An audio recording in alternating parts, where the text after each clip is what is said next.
Welcome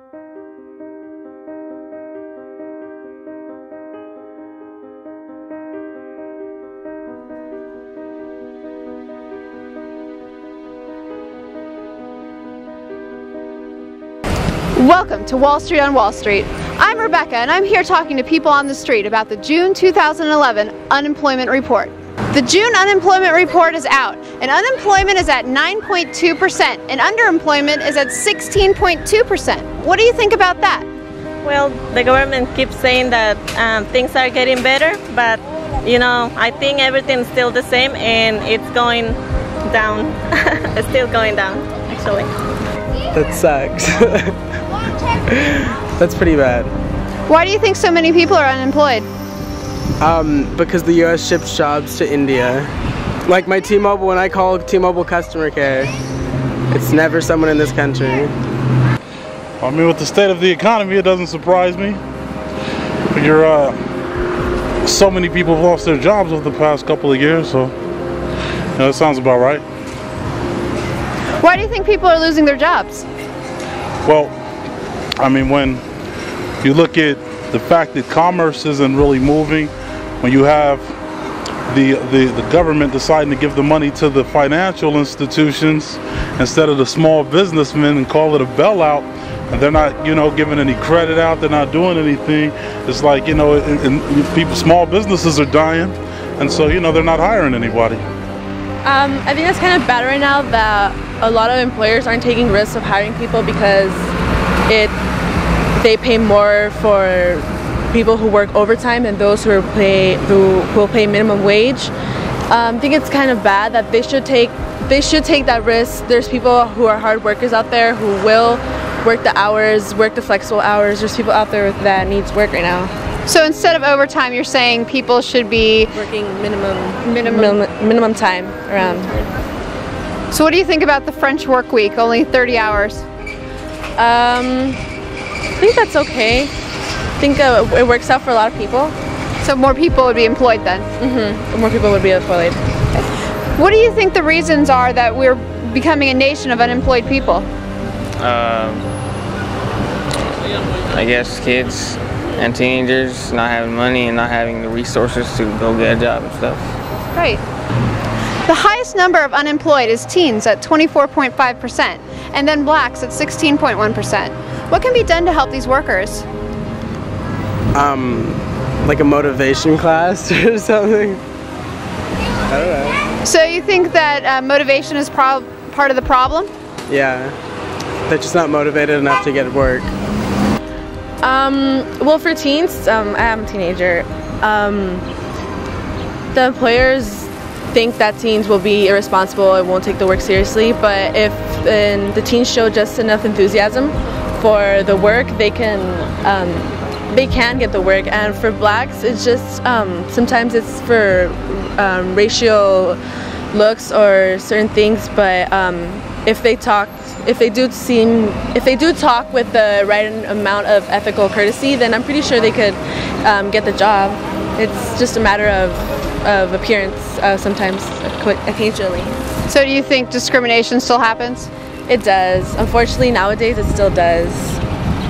I think that's when you look at teens and blacks, you're probably dealing mostly with education. Like, I mean, most teenagers are, at the most have a high school diploma, and in a lot of the black neighborhoods, the high schools aren't even competitive, so they can't. It's probably a long shot to get into a school, let alone like an Ivy League school, and you're dealing with financial issues as far as paying for school and those things. So it sounds to me like teenage and blacks, like that's the highest level of unemployment. Also seems like it'd be the lowest level of education though. You're right, there might be some correlation between the two.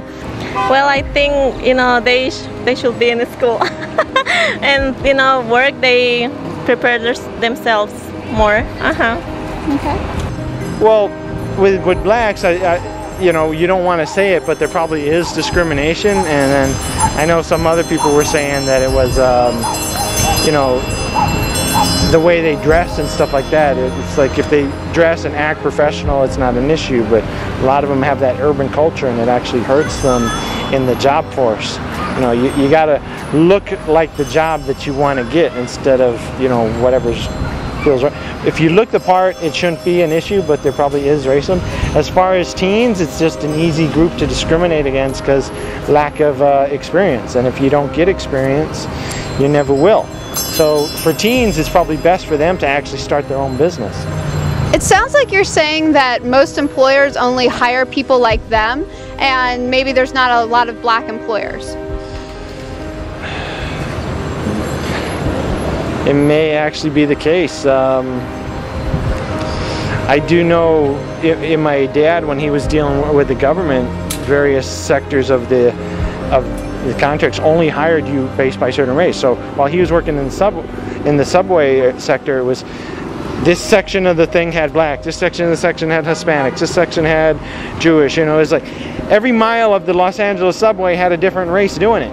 Until you got out into the valley, you know, you started seeing whites. But when they built the subway in LA, every mile or two had a different ethnic group, and he was like the only white guy working for a Hispanic company. So we're probably hurting ourselves with racial quotas because he couldn't get a job, and he saw that, you know, the whole system downtown or in Hollywood when they were building subway here was all racially divided. So these government quotas actually may be hurting. The government payrolls are down for 8 straight months. Is this good or bad that the government is cutting payrolls? That's bad.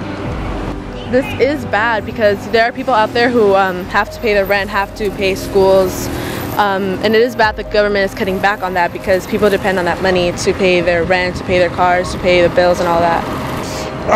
Well, you know, I mean, to me, it's kind of a warning sign, because it's like whenever they start messing with their own pockets, it must be an issue somewhere. You know, that's probably, you know, I'm sure that has to be the last resort. So, you know, that's probably an issue with that. It kind of worries me a little bit. Yeah. Oh, that's bad. But the debt ceiling is like real close, so they have to. Well, the government payrolls are cut because the governments can't balance their budgets.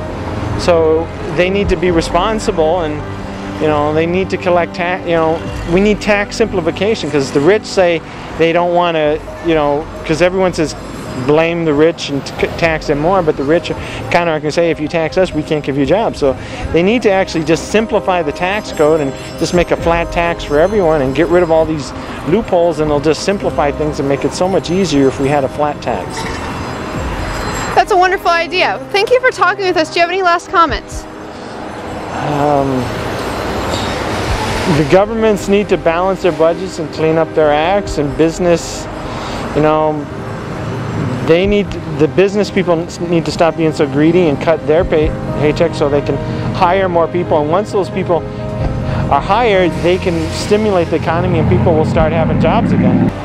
No, that's just it. Just that things can change. Things can change for the better if everyone the government including too, just pitches in a little bit to help everybody out, not just the big companies. It's small people too, with the small chains need help too, you know. Do you have anything else to say towards the end? I love Obama. Oh, I just say, you know, most important thing to do is to educate yourself in whatever field you're trying to be in, and I mean, that's what's really going to get you to the next level, you know, because you have master degree holders out here competing for minimum wage jobs nowadays, so it's like education is definitely the way to go. Thank you for joining us on Wall Street on Wall Street. This is Rebecca. I hope to see you next month as we tackle the issues of unemployment.